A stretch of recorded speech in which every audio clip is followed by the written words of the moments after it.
toutes. Bonsoir, chers membres ou l'ensemble de la presse ici présent. Bonsoir, chères organisations de la société civile et panafricaine ici présentes. L'objet de cette rencontre ou bien de cette conférence de presse est un souci qu'on a envers le continent et envers le pays en particulier. Et ce souci n'est pas la première fois, car nos prédécesseurs comme Cheikh Anta Diop, Thomas Sankara avaient ce même souci. Cheikh Anta nous parlait souvent de la souveraineté, de l'indépendance et de la liberté, en quelque sorte, qui est ancrée dans l'indépendance, bien sûr. Ainsi, aujourd'hui, comme je l'ai présignalé, l'objet de cette rencontre est d'abord primé sur le déguerpissement des éléments français du Sénégal. Et en parlant de ce déguerpissement, nous allons d'abord vous faire un contexte historique qui, ancré dans nos histoires, et refuse de repartir. Et nous, en tant qu'organisation, avons le devoir de dénoncer aujourd'hui, à savoir le massacre de Thiaroye 44, dont nos ancêtres se sont fait massacrer parce qu'ils revendiquaient leurs droits pécuniaires et administratifs. Ce massacre, comme on l'a dit, s'est déroulé au camp de Thiaroye. C'était un 23 novembre 1944 que ces tirailleurs ont quitté France pour rallier Dakar. Et quand ils se sont ralliés à Dakar, on les a mis sur place au camp de Thiaroye pour, comme je l'ai précisé tout à l'heure, leur situation pécuniaire et administrative. Lors de ces opérations, un tiraillement a eu lieu. Les autorités françaises ont considéré ça comme un acte d'insubordination. C'est ce qu'avaient dit le colonel Masle et le général Dagnan, qui étaient à l'époque commandants du Sénégal et de la Mauritanie, de l'AOF, bien sûr. Donc, après ces événements, en constatant bien sûr ça comme un acte d'insubordination, eux, ils ont réagi à travers une réponse directe et active, à savoir un massacre. Ce massacre s'est déroulé de 7h30 à 9h30 avec un char M3 américain, 2 half-track et 3 automitrailleuses. Avec des soldats à pied, des Africains, des Blancs du 6e régiment d'artillerie coloniale. Donc je pense que cette histoire est écrite dans les archives nationales d'outre-mer. La France a dit qu'elle du moins va nous rendre les documents attestant la mort des tirailleurs. Donc, je suggère au président de la République et à son Premier ministre, Ousmane Sonko, de bien revendiquer ces documents dont les rapports y figurent. Les rapports sont celui du général Dagnan, celui du lieutenant-colonel Simeoni, celui du lieutenant Lebert, et ainsi de suite.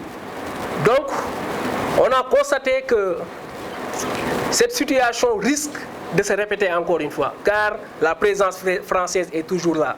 Et nos dirigeants aspirent une liberté et une souveraineté. Nos ancêtres tirailleurs revendiquaient leur souveraineté et leurs droits, et on les a massacrés. Et nous, quand nous serons prêts à revendiquer cette souveraineté de façon directe, est-ce que la France ne va pas réagir contre nous? Ou bien est-ce qu'elle ne va pas utiliser ce qu'elle connaît sur le Sénégal pour enfin l'utiliser et nous malmener? Comme bien sûr elle l'a fait avec le Mali, je vais en revenir plus tard. Mais je pense que le déguerpissement des bases militaires françaises ne mérite pas une négociation. Le 11 juillet du mois, nous, organisations de la société civile et panafricaine ici présentes, nous nous sommes rendus au niveau de la présidence en soumettant là-bas une lettre de protestation contre l'occupation des bases militaires sur notre sol. Le 13 juillet, le président de la République s'est mis face, on peut dire à la presse, au niveau de la RTS. Quand un journaliste l'a posé sur la question des bases militaires françaises, il a été un peu passif. Cheikh Anta Diop nous disait souvent le colonisé ou l'ex-colonisé même est comme cet esclave du 19e siècle qui libéré va jusqu'au pas de la porte et est obligé de retourner parce qu'il ne sait plus où aller. Parfois nos présidents parlent, mais comme s'ils sont sous le réflexe de subordination que la France nous a inculqué, que la France du moins nous a éduqués. On a appris à penser par la France, à agir par la France. Donc parfois on a cette peur qui se manifeste en nous et on n'a pas le courage de se libérer de la France. Économiquement, militairement, culturellement et sur le plan même de l'éducation de nos enfants. Donc cette réponse passive, c'est un partenariat. Le président de la République nous a parlé d'un partenariat militaire. Et ce partenariat militaire, c'est un danger pour nous, résidents de ce pays. La France va former nos soldats. La France va nous fournir des armes. La France va maîtriser nos zones et va avoir accès à des informations sensibles. Donc je pense que cette situation mérite d'être criée partout, dans les universités, dans les marchés. Et panafricaine, face immersion.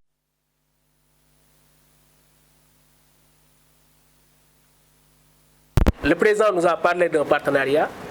Ensuite, le président nous a dit qu'il ne veut pas de rupture brutale.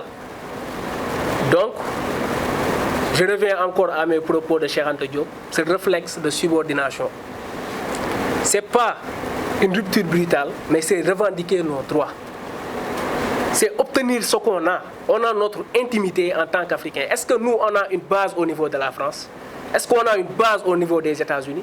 Et pourtant, la France a ici une grande base au moment où le peuple souffre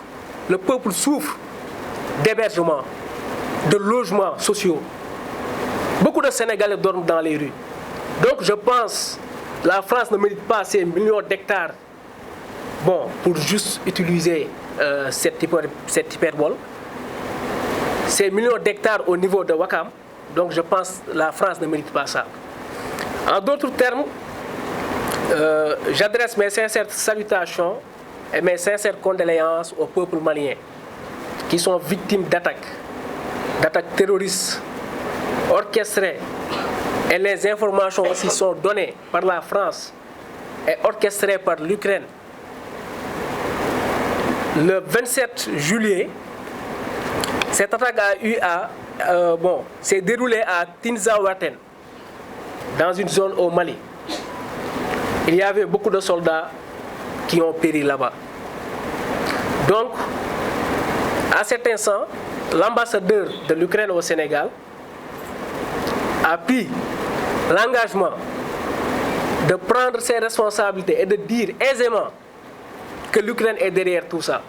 Et pourtant, il continue à séjourner ici. Récemment, le Premier ministre a dit on ne va pas attaquer le Mali en passant du moins par le Sénégal. Donc, il faut être parfois actif par rapport à nos positions et être idéologiquement fort. C'est facile de se dire panafricain, mais c'est un peu difficile d'agir en tant que panafricain. Donc, il faut que le président et son Premier ministre s'ouvrent à nous, acteurs de la société civile et panafricains. Donc, cette attaque, nous, en tant qu'acteurs de la société civile, comme je l'ai précité, et organisations panafricaines, nous le dénonçons et nous adressons nos sincères condoléances au peuple malien qui sont frères pour nous. Et nous, et le Mali, ça ne date pas d'aujourd'hui. Ça date depuis la Fédération du Mali, depuis l'Empire du Mali, depuis l'Empire du Ghana.